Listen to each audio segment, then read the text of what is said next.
शिक्षण की प्रकृति है कला विज्ञान, कला एवं विज्ञान दोनों, इनमें से कोई नहीं। तो शिक्षण की प्रकृति कला एवं विज्ञान दोनों है। हम चले जाएंगे विकल्प सी के साथ। अगला,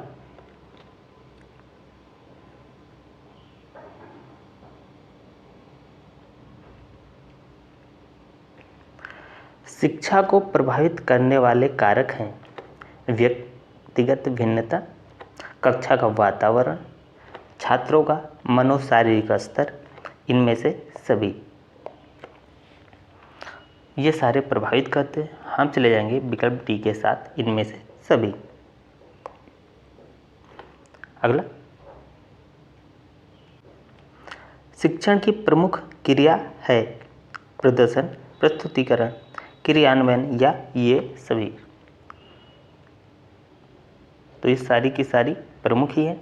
हम चले जाएंगे विकल्प डी के साथ, ये सभी।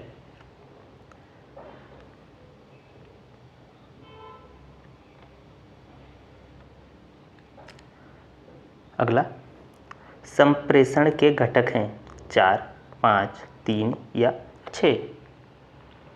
कितने घटक होते हैं? तो इसके घटक होते हैं 5। हम चले जाएंगे विकल्प बी के साथ। अगला, संप्रेषण का कार्य है सूचना प्रदान करना, निर्देश प्रसारित करना, समन्वय स्थापित करना, उपरोक्त सभी। तो क्या कौन सा विकल्प चुना होगा? ये हो जाएगा आपका उपरोक्त सभी। हम चले जाएंगे विकल्प डी के साथ।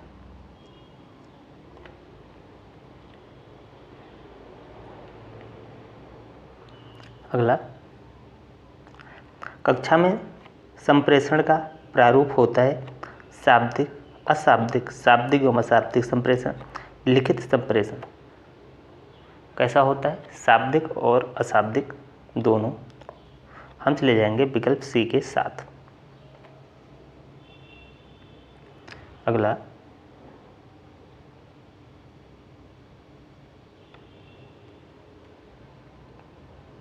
संप्रेषण का अर्थ है विचारों को सुनना,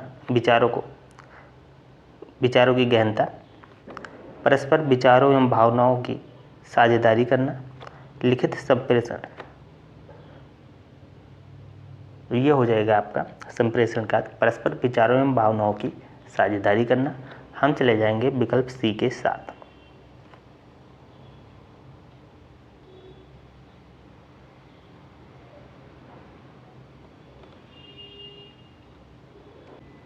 अगला, शिक्षण का सामान्य सिद्धांत है प्रेरणा का सिद्धांत, रुचि का सिद्धांत, ए एवं बी दोनों, इनमें से कोई नहीं। तो यह हो जाएगा आपका ए और बी दोनों। हम चले जाएंगे विकल्प सी के साथ। अगला, शिक्षण सूत्र का प्रभाव पड़ता है शिक्षण पर, शिक्षक पर, शिक्षार्थी पर, पाठ्यक्रम पर। तो किस पे पड़ता है? शिक्षण पर पड़ता है। हम चले जाएंगे विकल्प ए के साथ।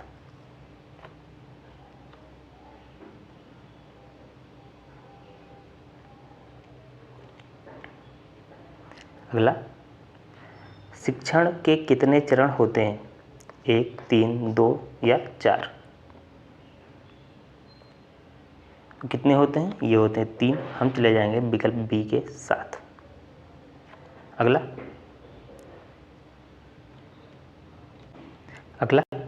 बालकों के व्यवहार का वैज्ञानिक अध्ययन किया जाता है बाल मनोविज्ञान में, शिक्षक मनोविज्ञान में, किशोर मनोविज्ञान में, उपरोक्त में से कोई नहीं।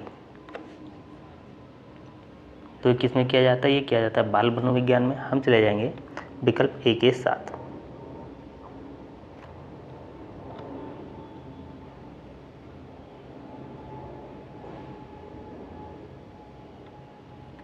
अगला, संप्रेषण एक प्रक्रिया है गत्यात्मक, बौद्धिक, मनोवैज्ञानिक, भावात्मक। तो ये प्रक्रिया है गत्यात्मक। हम चले जाएंगे विकल्प ए के साथ।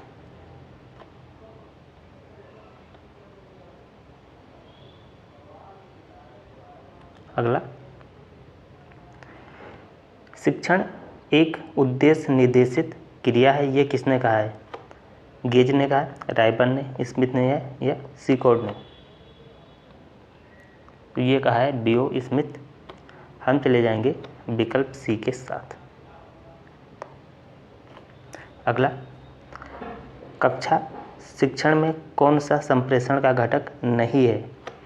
शिक्षक, पाठ्यवस्तु, अभिभावक, छात्र।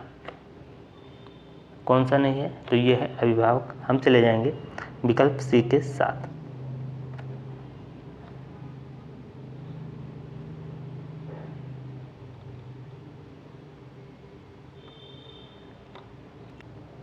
अगला, शिक्षक द्वारा कक्षा में अंताक्षरी एवं काव्य पाठ प्रतियोगिता कराना कौन सा शिक्षण सिद्धांत है? नियोजन का सिद्धांत, निश्चित उद्देश्यों का सिद्धांत, क्रियाशीलता का सिद्धांत, अभिप्रेरण एवं रुचि का सिद्धांत। तो ये सिद्धांत है अभिप्रेरण एवं रुचि का सिद्धांत। हम चले जाएंगे विकल्प डी के साथ। अगला, उदाहरणों एवं दृष्टांतों के द्वारा कोई सामान्य नियम या सिद्धांत बनाना कौन सा शिक्षण सूत्र है? तर्क की ओर, विषय से सामान्य की ओर, विश्लेषण से संश्लेषण की ओर, संश्लेषण से विश्लेषण की ओर। तो ये हो जाएगा आपका विषय से सामान्य की ओर। तो हम चले जाएंगे विकल्प बी के साथ।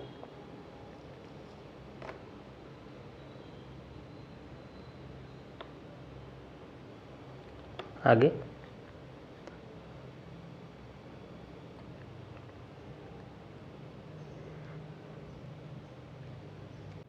संप्रेषण प्रक्रिया प्रभावी होती है यदि संप्रेषण मंद गति से होता है, अनेक व्यक्तियों के साथ होता है, तीव्र गति से होता है, अस्पष्टता के साथ होता है। कौन सा विकल्प नहीं हो जाएगा? तो ये हो जाएगा अस्पष्टता के साथ होता है। हम चले जाएंगे विकल्प डी के साथ।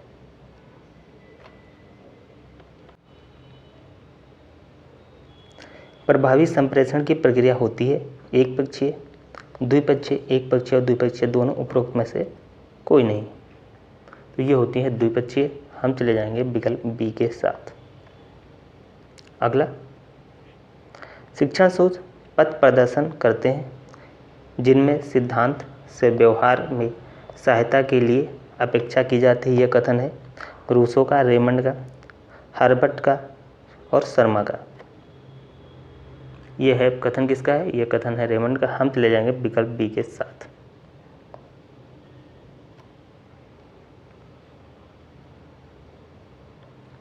अगला, शिक्षण को पूर्व ज्ञान पर ही नए ज्ञान को आधारित करना चाहिए। यह कथन किस शिक्षण सूत्र की ओर संकेत करता है? ज्ञात से अज्ञात की ओर, पूर्ण से अंश की ओर, स्थूल से सूक्ष्म की ओर, सरल से कठिन की ओर। ये ज्ञात से अज्ञात की ओर। हम चले जाएंगे विकल्प ए के साथ।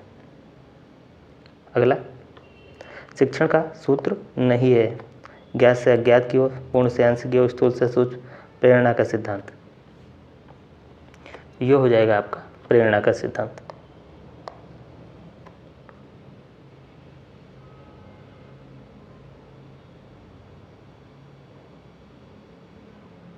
अगला,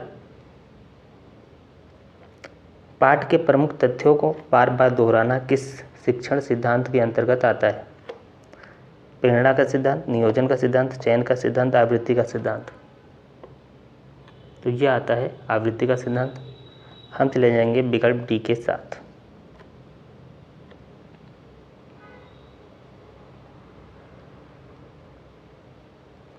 संप्रेषण के घटक हैं प्रेषक, संदेश, ग्राही, उपरोक्त सभी।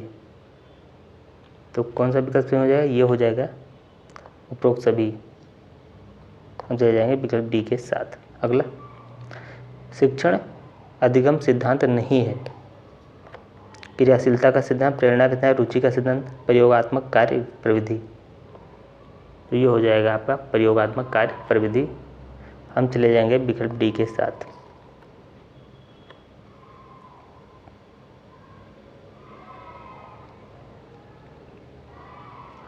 शिक्षण अधिगम हेतु दिया गया उद्दीपन, मार्गदर्शन, दिशाबोध और प्रोत्साहन, यह कथन है बट, रायबर्न, एंडरसन, रेमंड। हो जाएगा आपका बट, हम चले जाएंगे बटन के साथ, विकल्प ए। अगला, शिक्षण करते समय ध्यान रखना चाहिए पाठ्य पुस्तकों का, समयावधि का, बच्चों की रुचि और मानसिक स्तर का, परीक्षा का।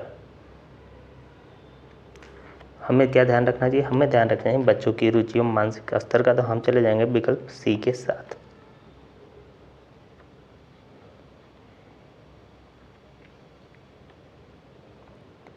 अगला, निम्नलिखित में से उपयुक्त शिक्षण सूत्र है ज्ञात से अज्ञात की ओर, सूक्ष्म से स्थूल की ओर, मूल से अमूर्त की ओर, अंश से पूर्ण की ओर। ये हो जाएगा आपका मूर्त से अमूर्त की ओर, हम चले जाएंगे विकल्प सी के साथ। अगला, शिक्षण का सामान्य सिद्धांत नहीं है क्रियाशीलता का सिद्धांत, रुचि का सिद्धांत, नियोजन का सिद्धांत और परिणाम का सिद्धांत। तो ये कौन सा है? परिणाम का सिद्धांत। हम चले जाएंगे विकल्प डी के साथ।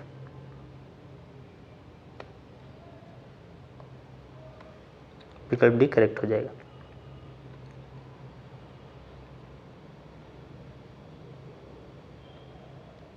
अगला, पूर्ण से अंश की ओर शिक्षण सूत्र आधारित है शिक्षा शास्त्र पर, मनोवैज्ञानिक पर, जीव विज्ञान पर, प्राणी विज्ञान पर।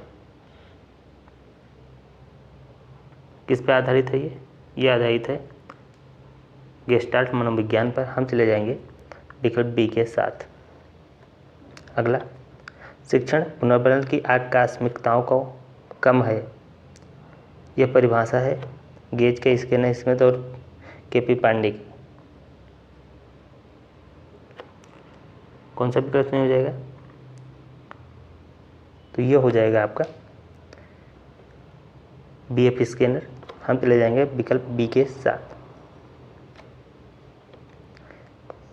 आकस्मिकताओं का क्रम है। अगला, शिक्षण का मूलभूत सिद्धांत है क्रियाशीलता का सिद्धांत, अन्वेषण का सिद्धांत, आगमन प्रविधि का सिद्धांत, उपरोक्त सभी।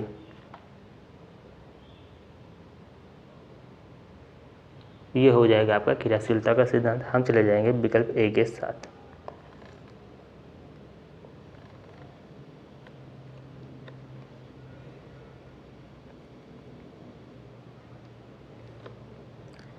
अगला, शिक्षण का सर्वाधिक महत्वपूर्ण उद्देश्य है बालक का स्वास्थ्य ठीक रहना, उपयोगी ज्ञान प्रदान कर सर्वांगीण विकास करना, पर्यावरण की शिक्षा देना, जनसंख्या शिक्षा देना। तो ये उपयोगी ज्ञान प्रदान कर सर्वांगीण विकास करना। हम चले जाएंगे विकल्प बी के साथ। अगला,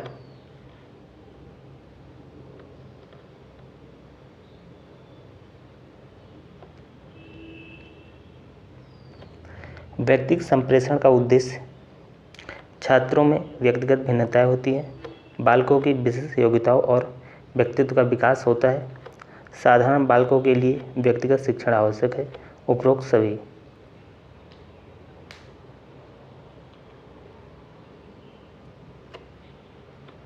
जाएगा आपका विकल्प डी उपरोक्त सभी। अगला,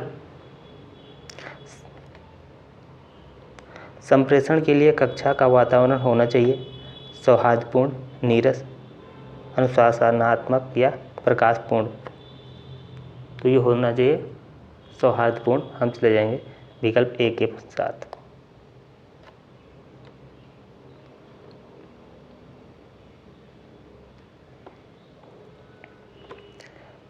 तर्कात्मक क्रम से शिक्षण कराने में अस्थायी एवं ठोस होता है स्मृति शिक्षण अधिगम व्याख्यान। तो ये होता है अधिगम। हम चले जाएंगे विकल्प सी के साथ। शिक्षण प्रक्रिया में समाहित प्रक्रिया होती है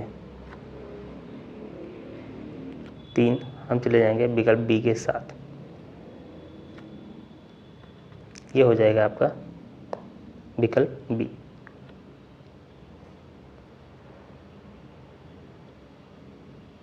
अगला,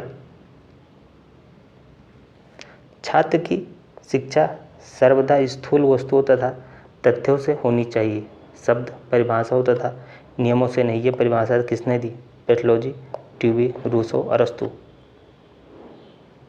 तो ये है पेट्रोलॉजी की, हम चले जाएंगे विकल्प ए के साथ।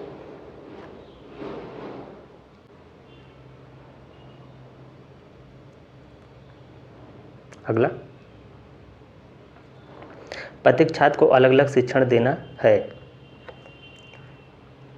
व्यक्तिगत शिक्षण, सामूहिक शिक्षण, सहभागी शिक्षण, दक्षता आधारित शिक्षण। कौन सा विकल्प सही हो जाएगा? ये हो जाएगा व्यक्तिगत शिक्षण, हम चले जाएंगे विकल्प ए के साथ। अगला, संप्रेषण के प्रकार हैं 4, 2, 1, 3। ये हो जाएगा 2, हम चले जाएंगे विकल्प बी के साथ।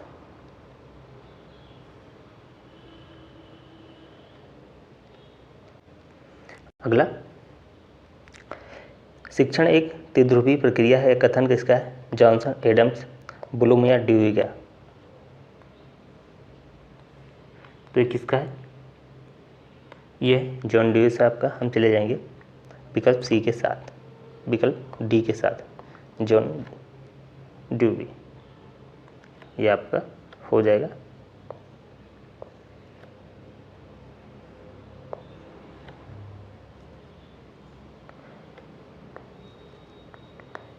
जॉन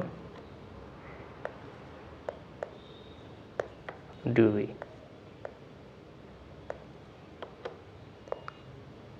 अगला, संप्रेषण शब्द की उत्पत्ति किस लैटिन शब्द से हुई है? कम्युनिस, कम्युनिकल, कम्युनिकेशन या इनमें से कोई नहीं।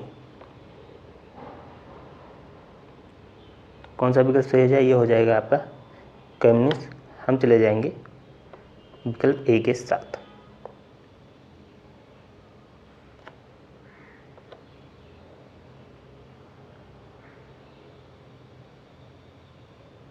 अगला,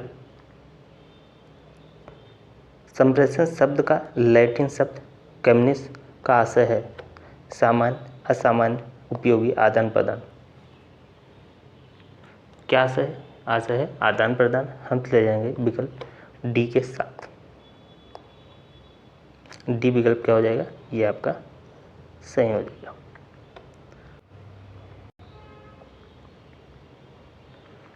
अगला, गेस्टाल्ट मनोवैज्ञानिक सिद्धांत पर आधारित शिक्षण सूत्र है। पूर्ण से अंश की ओर, मूल से अमूर्त की ओर, ज्ञात से अज्ञात की ओर, सरल से जटिल की ओर। तो ये हो जाएगा आपका पूर्ण से अंश की ओर, हम चले जाएंगे विकल्प ए के साथ। अगला, क्रियाशीलता का सिद्धांत सर्वाधिक बल देता है किस पे? अनुकरण का, आदर्श पाठ प्रस्तुति, करके सीखने या गृह कार्य पर। तो ये करके सीखने पे बल देता है, हम चले जाएंगे विकल्प सी के साथ।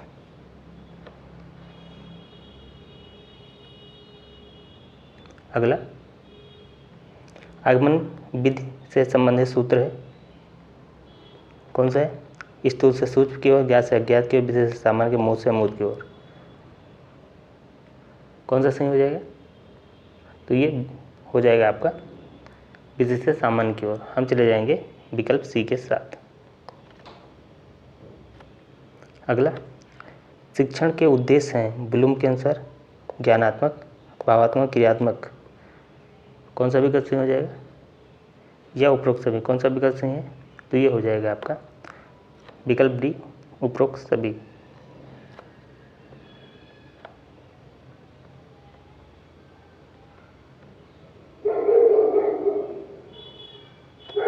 अगला, शिक्षण का प्रमुख अर्थ है मार्गदर्शन, सिखाना तथा सूचना देना, प्रेरित करना, क्रियाशीलता करना, संबंध स्थापित करना या उपरोक्त सभी। कौन सा विकल्प सही हो जाएगा? तो क्या इसका काम है? इसका काम है मार्ग प्रदर्शन करना, सिखाना और सूचना देना, हम चले जाएंगे विकल्प ए के साथ।